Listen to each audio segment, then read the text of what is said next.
자, 불구속 피의자 신문시 변호인 참여 사건. 그러니까 예전에 이제 검사들이 조사를 할 때 불구속 상태에서 조사를 받을 때 변호인 조로받을 권리가 인정돼야 되는데 법적 근거가 없다고 해서 불허를 했어요. 여기에 대해서 또 헌재가 위헌 결정했던 이제 또 유명한 사건이에요. 총선을 앞두고 이제 시민단체 이렇게 결성을 하고 그 당시 막 낙선운동도 하고 그랬었죠. 그런데 이제 여기에 대해서 이제 선거법 위반 혐의가 있다 해가지고 이제 조사를 하게 됐고 피의자 신문에 앞서 변호인 참여를 검찰에 요청했는데 검찰이 이제 거부한 거예요. 법적 근거 없다 해가지고 헌재가 여기에 대해서 어떻게 판단을 했느냐. 자, 보시면 불구속 피의자의 경우에도 꼭 구속되지 않아도 변호인 조로받을 권리는 우리 헌법에 나타난 법치국가 원리 적법적 원칙에서 인정되는 당연한 내용이다. 봐서 당연한 내용. 명시되어 있지 않지만. 그런데 아무런 이유 없이 피의자 신문시 청구인들의 변호인 조언 상담 요구를 제한한 이 사건 행위는 변호인의 조력받을 권리 침해다 이거예요. 그래서 이 판례도 너무너무 중요한 사건이에요. 체포 구속된 경우뿐만 아니라 불구속 상태에서 수사 재판을 받을 때도 당연히 인정되는 권리다. 그리고 이제 그 이후에 형사성법을 개정해가지고 변호인 참여권을 명문의 규정을 두어서 지금은 또 보장하고 있어요. 자, 그 다음에 유치장 내 화장실 사용 강제 사건. 이것도 유명하죠. 집시법 위반 이제 현행범으로 체포돼가지고 유치장에 수용됐어요. 수용자에게는 유치장 내 화장실 사용만 이제 허락됐는데 거기 이제 한쪽에 이렇게 슬쩍 칸막이만 살짝 돼 있고 다 보이고 냄새도 나고 이거 쪽팔린데 어떡하지? 헌법소원을 제기한 거야. 아무리 이건 피의자라도 인격권을 침해하는 거다. 헌재가 이거 받아들였죠? 보시면 자, 무죄가 추정되는 미결 수용자에 대한 자유와 권리 제한은 구금의 목적인 도망, 증거인멸 방지 등을 위한 필요 최소한 합리적 범위를 벗어나서는 안 된다. 비록 건강을 침해할 정도는 아니라고 할지라도 인간의 존엄 가치로부터 유래하는 인격권을 침해하는 정도에 이르렀다 그랬어요. 인격권 침해. 그래서 이제 유치장 화장실을 이제 좀 구조가 그렇다고 밖에서 보게 하지는 않는데 이제 좀 개선되고 칸막이도 좀 높여지고 이것도 이제 이런 사건이 어때요? 주관적 권리 보이익은 없지만 이런 일이 되풀이되고 반복될 수 있기 때문에 예외적으로 이제 심판의 이익을 인정한 대표적인 그런 사건이죠. 다른 쟁점은 또 나중에 볼 거예요. 요번에 또 시험에 나왔었죠. 예, 선거권, 수용자 선거권 제한과 관련해서. 자, 이게 이제 위헌 불합치 그랬잖아요. 그러니까 집행유예자는 단순위헌, 수용자 부분은 이제 헌법 불합치. 이것도 구별해서 알아둬야 돼요. 그래서 이제 뭐 이것도 양심적 병역 거부자가 당사자였는데 어찌됐건 이제 병역법 위반으로 실형을 이제 선고를 받고 복역 중에 이제 대통령 선거에 투표하려고 했는데 선거권을 인정하지 않으니까 다툰 거예요. 근데 여러분 이제 수용자는 기결수죠. 유죄가 확정된. 종전에 아예 선거권을 전혀 인정하지 않았었어요.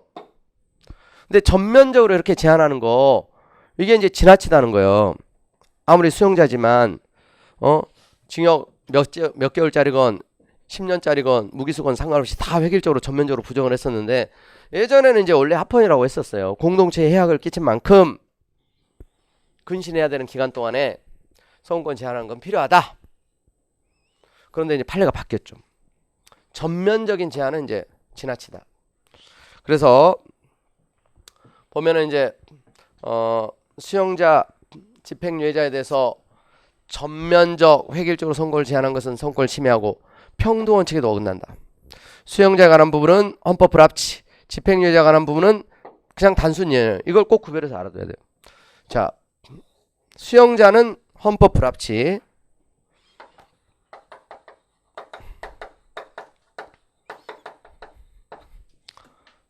집행유예자. 여러분 이제 집행유예가 뭐예요? 이것도 유죄의 일종인데 여기는 이제 실형. 교도소에 실제 들어가서 수감생활 해야 되는 거. 집행유예는 여러분 유죄인데 집으로 돌아가는 거예요. 이건 집으로.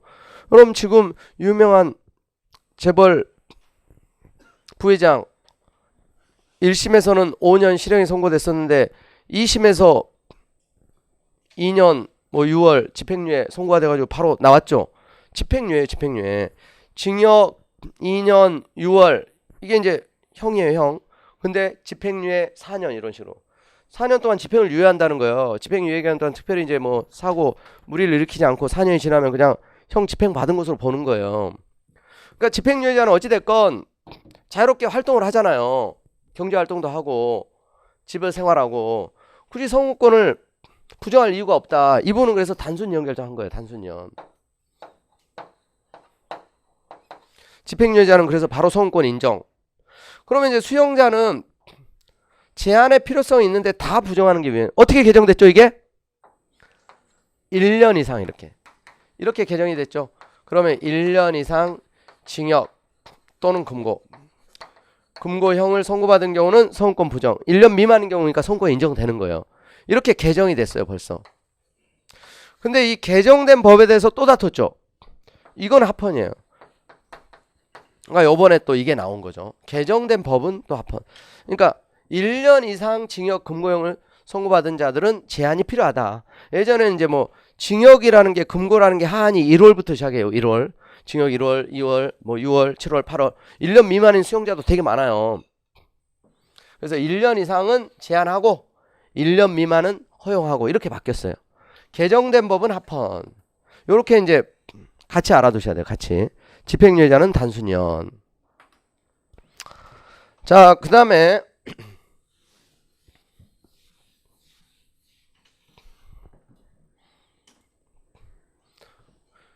위안부 할머니 사건 또 너무나 유명한 역사적인 판례죠.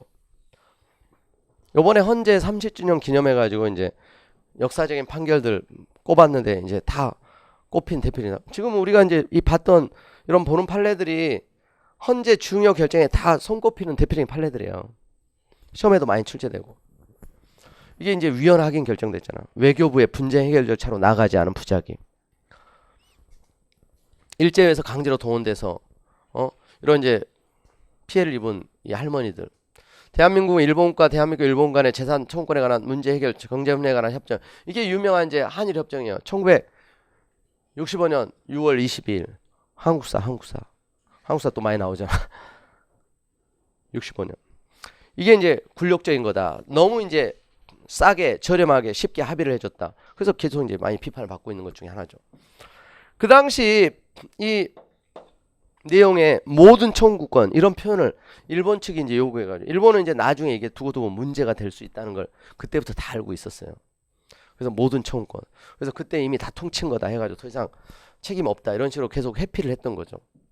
그런데 이제 여기에 대해서 우리 정부는 이런 이제 위안부 원폭 피해자 이런 분들의 배상 청구권도 이 협정 때문에 다 소멸되었느냐? 이게 이제 해석상 이제 분쟁이 발생. 우리 정부는 거기에는 그 당시 정부 간에 합의됐던 그 당시 드러났던 그런 것들만 포함되는 거고 그 당시 나타나지 않았던 이런 피해자들 그런 부분까지 포함됐다고 볼 수는 없다. 그래서 이제 계속 일본 측이 압박을 가하긴 했는데 그냥 이제 대충 하다 보니까 이제 결국 할머니들이 일본에 가서 소송도 제기했는데 막 패소하고 그 협정 때문에 다 소멸됐다 이런 논리였어요. 근데 이제 헌재에 갔는데 헌재가 이분들의 이제 주장을 받아들이게 된 거죠. 외교통상부 장관, 지금은 이제 외교부 장관인데 그런 이제 분쟁 해결 절차로 나아가지 않은 후속 조치를 취하지 않는 그런 부작위가 이제 문제가 있다 해서 다퉜는데 헌재가 이분들의 손을 들어줬어요. 이분들은 이제 다 고령이고 더 이상 시간을 지체할 경우 역사적 정의를 바로 세우고 침해된 인간의 존엄 가치 회복하는 것은 영원히 불가능해질 수 있다. 또 분쟁 해결 절차로 나아가는 것만이 국가기관의 기본권 기속성에 합당한 재량권 행사를 할 것이고 이 외교부의 부작위로 인해서 청구들의 중대한 기본 침해를 초래하였다. 그래서 인간의 존엄가치 침해, 배상 청구권인 재산권 침해를 인정했던 사건이에요. 원폭 피해자 사건에서도 마찬가지예요. 그러니까 이 사건 일본도 사실 관심을 가지고 있었던 사건이에요. 근데 헌재가 딱 이런 결정을 하니까 당황을 했죠. 그럼 이제 외교부는 이 논리에 근거해서 압박을 가하고 정부가 피해자들이 제대로 이제 된 사과, 배상을 받을 수 있도록 했어야 했는데 또 후속 조치를 또 안 한 거예요. 그리고 이제 어설프게 또 이제 성급하게 최종적 불가역적 합의 이런 표현 쓰면서 여러분 아시다시피 이전 또 정부에서 어설픈 협의해가지고 그게 또 문제가 되고 있죠. 자, 그 다음에 재외 국민의 선거권, 국민투표권 배제 사건. 이게 또 너무나 유명한 판례죠. 불합치 결정이 내렸죠. 갑은 대한민국 국적을 부여한 만 19세 이상 재외동포, 외국에서 영주권을 가지고 살아도 자기는 대한민국 국민이라는 정체성을 가지고 아직 외국 시민권을 취득하지 않은 대한민국 국적을 부여한 대한민국 국민인데, 한국에서 선거 이렇게 이제 있는데도 불구하고 선거법상 주민등록이 되어 있지 않다는 이유로 선거권을 인정하지 않았어요. 그래서 이제 이분들이 이제 다투게 된 거죠. 자, 헌재가 이분에 대해서 이제 불합치 결정을 했어요. 자, 엄연히 대한민국 국민에도 주민등록상 주민등록 할 수 없는 재외국민의 선거권 행사를 전면적으로 부정하는 것은 재외국민의 선거권 평등을 침해하는 거다. 국내 거주 재외국민에 대해 체류기간을 또 불문하고 지방선거권을 전면 획일적으로 박탈하는 것도 국내 거주 재외국민의 평등권 지방의원 선거권 침해다. 그래서 이게 두 가지가 쟁점이에요. 자, 재외국민인데요. 우리가 생각할 때 재외국민은 이제 해외에 살고 있는 국민이죠. 해외. 또 하나, 이민 갔었다가 되돌아온 분들이 있어요. 되돌아온 분들. 국내 거주하는. 영주권까지 취득했었는데 되돌아온 그런 분들이 있어요.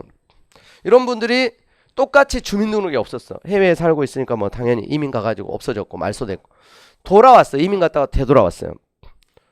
김치가 생각이 나서.